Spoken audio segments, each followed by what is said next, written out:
Elyria Catholic as Clear Fork comes to town to take on the Panthers. Our pregame show is coming up next.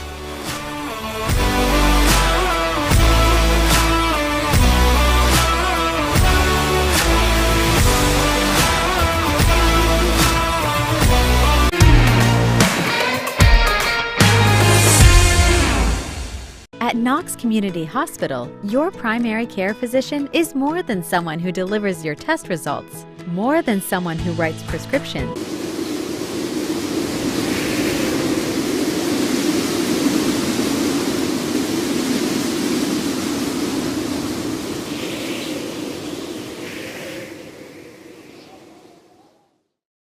In today's world of supply chain shortages and disruptions, having raw material or finished goods inventory on hand to fill customer orders is based in North Central Ohio and with locations nationwide, including 5 throughout the Buckeye State.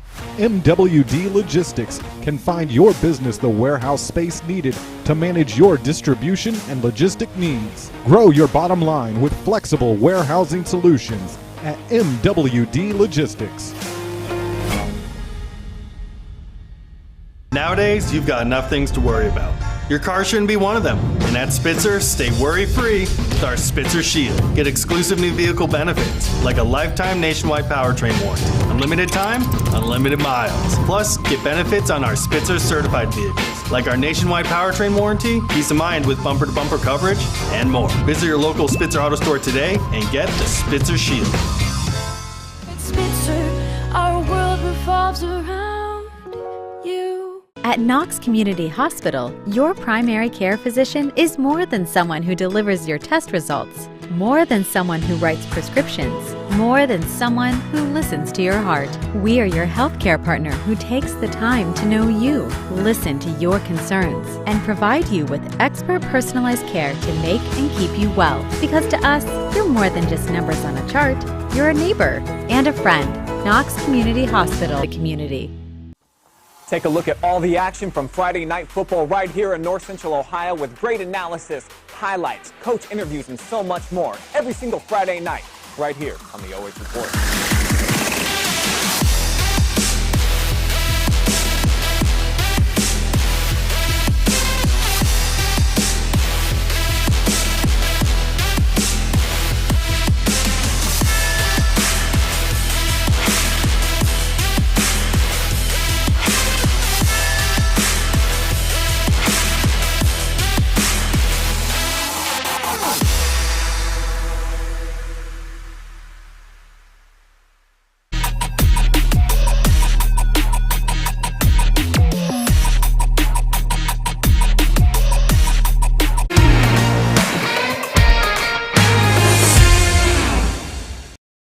Hello, everybody, and welcome to week number 12 of the 2022 high school football season from Elyria Catholic. The second round of the Division IV Region 14 playoffs as number 5 seed Clear Fork is in town to take on number 4 seed and number 11 tonight. It's going to be a tough out as they face the number 4 seed Panthers of Elyria Catholic. Yeah, you know, and the thing I like about this, you've got two different teams from different areas, and we had to travel a little bit tonight to get here. It's a beautiful night, it's a beautiful field, and I'm looking to a really good football game tonight. And we're going to have two teams that are kind of, they look alike sometimes, you know, they're both green and white. Uniforms are just flip-flop. We can read the numbers tonight, and I'm looking for a very, very good game. Elyria Catholic, as we said, the number 4 seed, so they're going to be a tough out. What are the keys for Clear Fork if they're going to come out here on the road in a place like this and take on arguably one of the best teams in Division 4 Region 14? What things do they need to do to come out successful? Well, Clear Fork, when they come up tonight, they really got to be able to run the football. You know, I think we've watched them 4 or 5 times this year. When they run the ball, then throw the play action after that, they have a great time. And they got to be able to control the ball and run it and run the quarterback. Elyria Catholic had a tough time last week with Holy Name, or one of their losses, and they couldn't contain the quarterback. So I think quarterback could make a thing. And another thing, you got to stop Elyria Catholic. Our defense for Clear Fork better show up tonight. And the one thing you and I talked about last week, mistakes, penalties. Clear Fork had penalty after penalty after penalty. Can't have that tonight. Well, we also saw in that first game, on the very first possession, they turned the ball over and gave Upper Sandusky the ball near midfield. They can't make mistakes like that if they want to make a deep playoff run. Yeah, right now mistakes will beat you. And if you fumble the ball, everything over, momentum shifts the other way, and you're not going to be able to recover. And it's a tough team. You know, teams are going to get tougher, and here we go. On the other side of that, Elyria Catholic, under the direction of head coach Brian Fox in his 5th season, 39 wins, 15 losses. Last week, they really had an easier night in their first-round game. They beat Bryan 43-0. Senior running back Levi Ellis ran for 112 yards and 2 touchdowns. He became Elyria Catholic's all-time leading scorer with 4,700 yards rushing in his career. And the scary part about that, we were talking to people before the game, this isn't even his best sport. No, he's a big baseball player, and we'll probably be reading about him in the major leagues one day because he's quite an athlete. But when you take a look at the keys for the game tonight, Elyria Catholic's got to control that line of scrimmage. If they can control the line of scrimmage, it's going to be a long night, and just give the balls to that running back for them. And they got to run the ball. Just do what they do best, 30, 40 carries for the big back. He is the leading carrier. He's the athlete of the year in Lorain County. He is going to be a force to reckon with. And what Elyria Catholic needs to do is shut down Clear Fork's run and force Clear Fork into the air. Now, talking about going to the air, when Elyria Catholic does decide to throw the football, they have a little bit of a unique situation at quarterback. They not only rotate 2 guys, but sometimes they'll rotate 3. Yeah, and I don't know if that's good or not. It's hard to find one. If you have 3 quarterbacks, could one of those quarterbacks be a wideout? Could one of them be a running back? And a quarterback is a very skilled position. And so, 3 guys rotating a quarterback, 3 experienced players, can you use them somewhere else? Now, one of the side stories in tonight's matchup is Dave Stupka, who is the defensive coordinator for the Clear Fork Colts. He came to Clear Fork from Madison, where he was the head coach for a few years. Before that, he was here at Elyria Catholic. And the first thing that I thought of when I walked into the stadium, this guy must have a green clause in his contract because everywhere in the last 3 jobs that he has had, their primary color has been green. And, that's always wallpaper. He can talk about when he was here and what they have, and he can give you the players on the Clear Fork sidelines a little insight of what they're coming up against. He knows what the facility is like, and it's good to have somebody that knows the facilities, knows how to get here, knows where to go, and you don't get that confused look sometimes. It was very interesting to watch him in pregame because I thought the public address announcer here at the stadium did a very classy thing, and they introduced the fact that he was in the stadium and gave the fans here an opportunity to greet him and kind of welcome him back home, if you will. And I watched him during that whole thing. He did not take his focus off of his defensive players at all. But he did raise his hand and say thank you.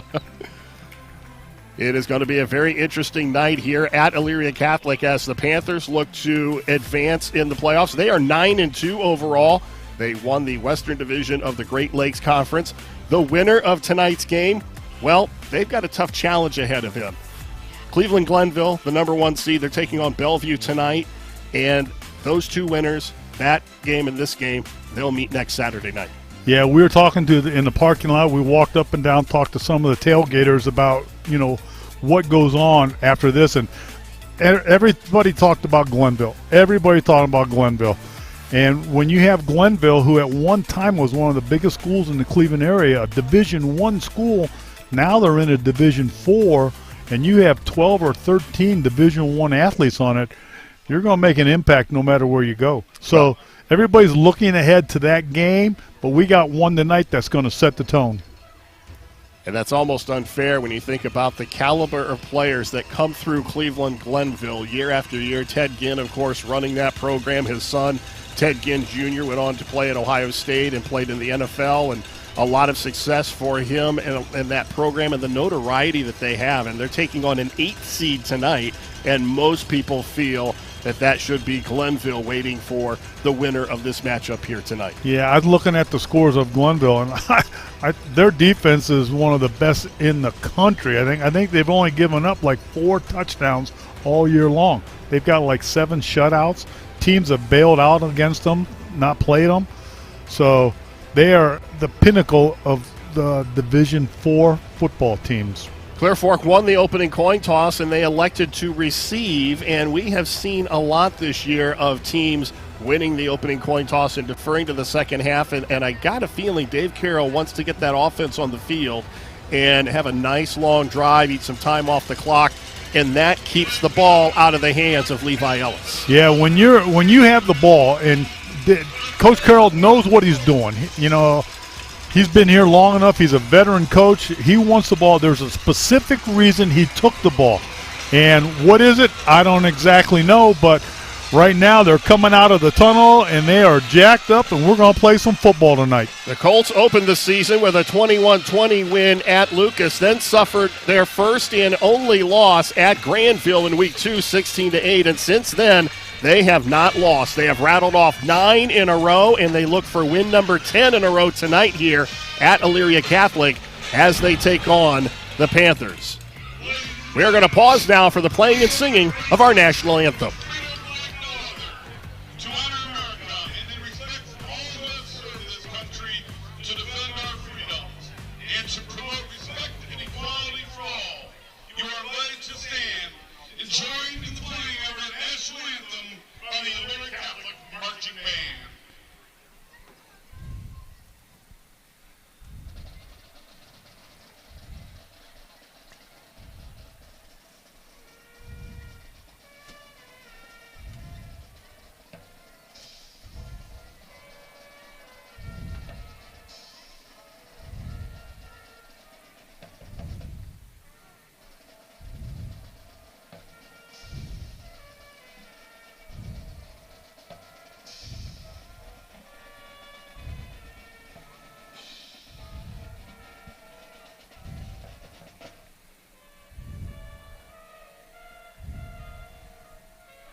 We are just moments away from the opening kickoff here tonight from Elyria Catholic as the Panthers host the Clear Fork Colts. And I never thought I would say this on November 4th. It's almost 70 degrees at kickoff here west of Cleveland. Yeah, and it's November 4th. Think about that. We are sitting in football weather, and I'm looking for a great game. The carpet here at Elyria Catholic is awesome, and I want to give a big shout-out to Becky.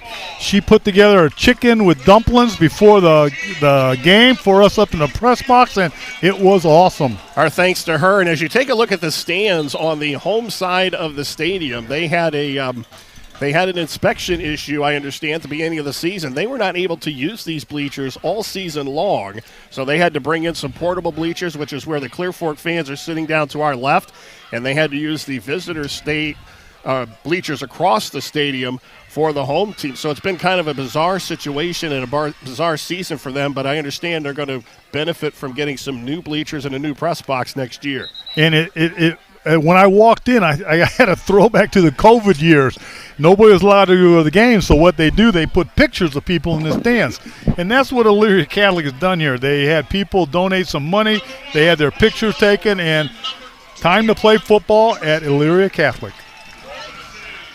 As we said, Clear Fork will receive the opening kickoff, and the kickoff chores will be handled by Nicholas Phillips, a junior from Elyria Catholic.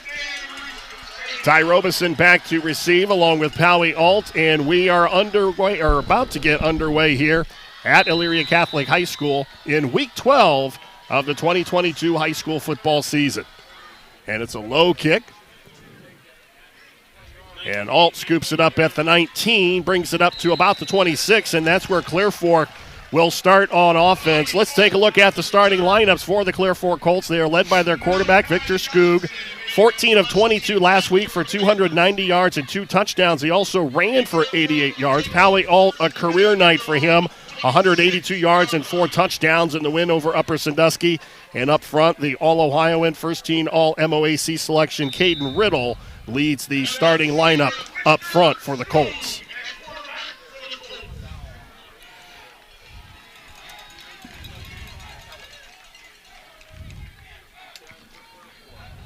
That's Ault with his first carry of the night. Spins, gets up to about the 24. So they start on the ground, do the Clear Fork Colts. The defensive starters for the Panthers, they are led by Travis Merrill and Tony Grosso, 2 outstanding defensive players in their front 7. Merrill with 10 sacks, Grosso with 21 tackles for loss and 9 sacks.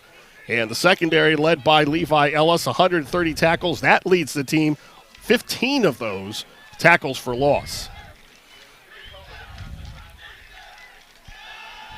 First carry on the ground from the backfield for Ault. Gets up across the 31 and runs right into the teeth of that Panthers defense. And I'll tell you right now, you can look at that defense, and they are all packed in. They got everybody they can get inside that offensive line from tackle to tackle. They are not going to let Clear Fork run the ball on them. So 3rd down and 5. Clear Fork, their first drive of the ball game.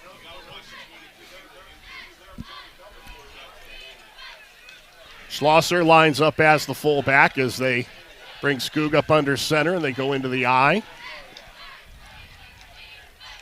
They give it to Schlosser, and he is immediately wrapped up behind the line of scrimmage. No gain on the play, and the Colts go 3 and out in their first drive. And I think we're going to see that all night. We're going to see Elyria Catholic load up the box. If you watch it, everybody's within 5 yards of that line of scrimmage, and they are going to force Clear Fork to throw the football. Colin Dowd back to receive the kick for Elyria Catholic. He backpedals to the Panther 40. Van Osdale will kick it from about the 17-yard line.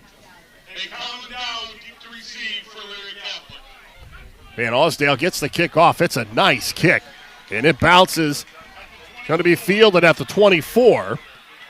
And Dowd is going to be wrapped up at the 25, and that is where the Panthers will start their first possession of the ball game. The offensive starters for the Panthers, they are led by their halfback, Levi Ellis, 1,900 yards rushing on the season, 23 touchdowns, averages just over 8 yards a carry. Brady Cook over 1,200 yards passing, 15 touchdowns. He has thrown 7 interceptions.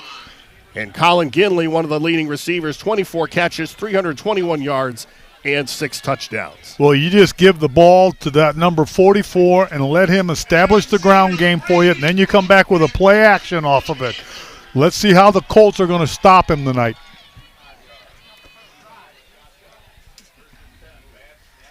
They give it to Ellis, and Ellis dives forward to about the 34.